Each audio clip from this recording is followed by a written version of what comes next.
Alors nous sommes ici à la Gaîté Lyrique à l'occasion de l'événement I Love Transmedia, donc qui est un événement à la fois artistique avec des débats, des expositions et des projets présentés. En fait on est ici car Orange soutient la création auprès de la SACD avec une aide spécifique au développement de nouveaux formats innovants qui ont la particularité de être pensés transmédia, c'est-à-dire multi-écran nativement.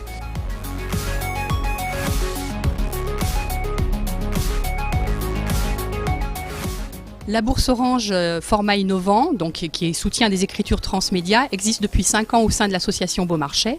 Elle a été donc créée avec Orange. Nous sommes très très heureux de ce partenariat puisqu'en 5 ans on a soutenu plus de 40 projets à l'écriture.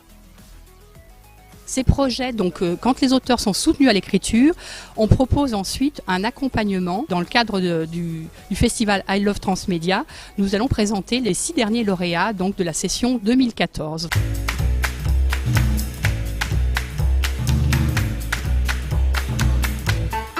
Alors, notre projet Transmédia Update Marilyn est une mise à jour de Marilyn Monroe. En fait, on s'amuse à faire voyager Marilyn dans nos espaces contemporains afin de questionner l'image qu'on peut avoir d'elle-même et qu'est-ce qui est caché derrière le cliché qu'on a tous de Marilyn Monroe. On s'est associé avec ABG, qui est une équipe américaine qui gère les droits de Marilyn Monroe aux États-Unis, et Joshua Green, qui est le photographe de Marilyn pendant une courte période, pendant ces années où elle part à New York. Le concept photographique, c'était donc d'utiliser des photos de Milton Green, de récupérer donc une image de Marilyn d'hier et de l'associer avec une image d'aujourd'hui.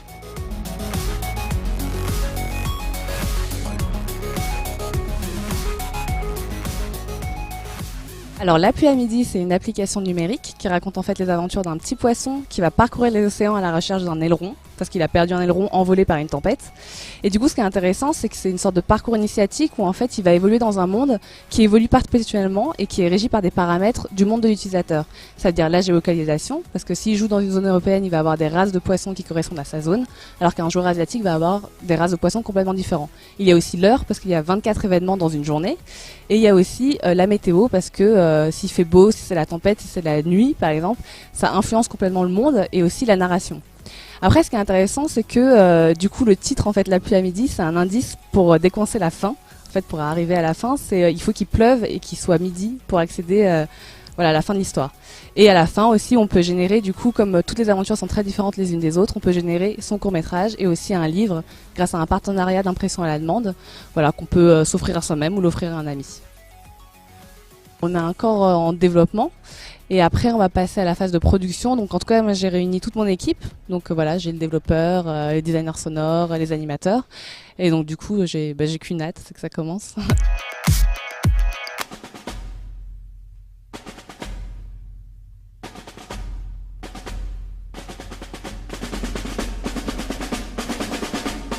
Fucking French Film, c'est un programme court humoristique transmédia de 20 épisodes de 3 minutes. C'est l'histoire de Oumar qui est scénariste et qui pitch son scénario de long métrage à son producteur. Le scénario parle pendant la Seconde Guerre mondiale d'un soldat américain qui doit remettre une boîte mystérieuse au général de Gaulle.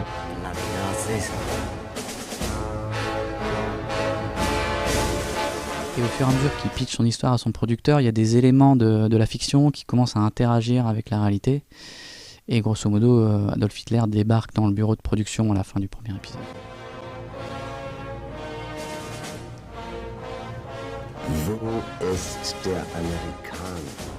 D'un côté on a la série avec les 20 épisodes de 3 minutes et de l'autre côté on a le dispositif transmédia qui grosso modo tournera autour d'un site internet qui représente une carte de France en fait. Et grosso modo on peut naviguer dans la carte de France pour un petit peu aller à la rencontre des personnages, que ce soit les personnages qui soient dans la réalité ou dans la Seconde Guerre mondiale.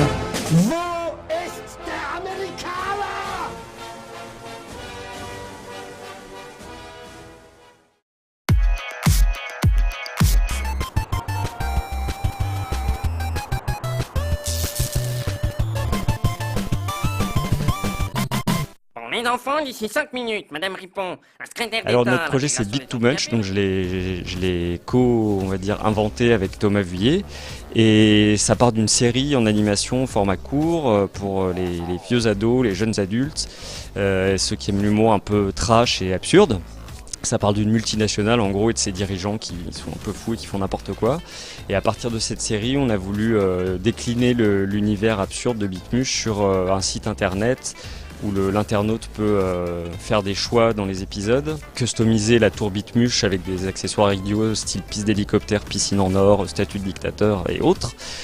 Et on a aussi une newsletter, c'est un tabloïd en fait sur tablette, un tabloïd enrichi avec plein de ragots, racoleurs, des fausses pubs produites par Bitmuche, des espèces de petits gifs animés, toujours très débiles. On peut dire adieu à la subvention du gouvernement. Ce qui n'arrivera pas car j'ai tout prévu. Quelques jolies installations pour handicapés et pour enfoncer le clou. Attention tout le monde. Voici Gabizo.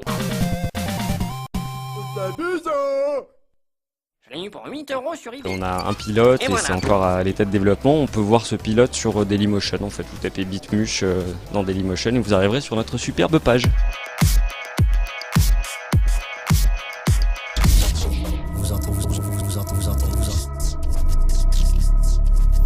Découvrez Phonophore, d'après le prochain roman d'Alain Damasio. Une exploration transmédia d'un univers en train de s'écrire. Une fronde sonore pour libérer l'imaginaire.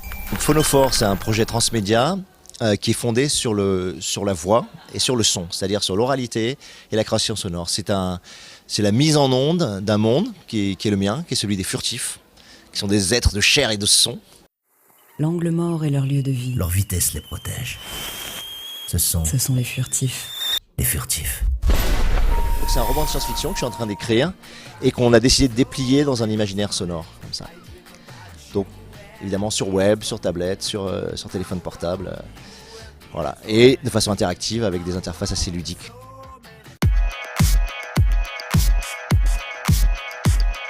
Pilule Alpha, c'est en fait un film interactif en salle où les spectateurs auront, grâce à leur smartphone, la possibilité de changer le cours de l'histoire en temps réel. Et éventuellement d'avoir différentes histoires possibles selon la façon dont la majorité des gens dans une séance vont faire tel ou tel choix. C'est-à-dire que si vous revenez voir le film quelques jours ou quelques semaines plus tard, il est possible que vous ne voyez pas tout à fait le même film. Ce projet il est vraiment particulier parce qu'il y a un laboratoire pharmaceutique qui s'est lié à nous et qui a développé une pilule qui sera distribuée à l'entrée de la salle de cinéma et chaque spectateur donc devra la prendre et ça permettra donc d'augmenter la capacité d'interaction avec l'écran.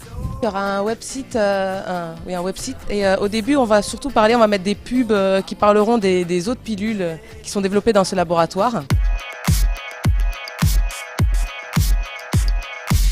C'était le premier signal positif qu'on avait par rapport au projet. C'est le premier dossier qu'on a présenté. Tout simplement, ça me dégage du temps. Ça m'a apporté beaucoup de liberté. En fait, les projets transmédia, comme ils ont plusieurs médias, ils sont toujours très très lourds à porter.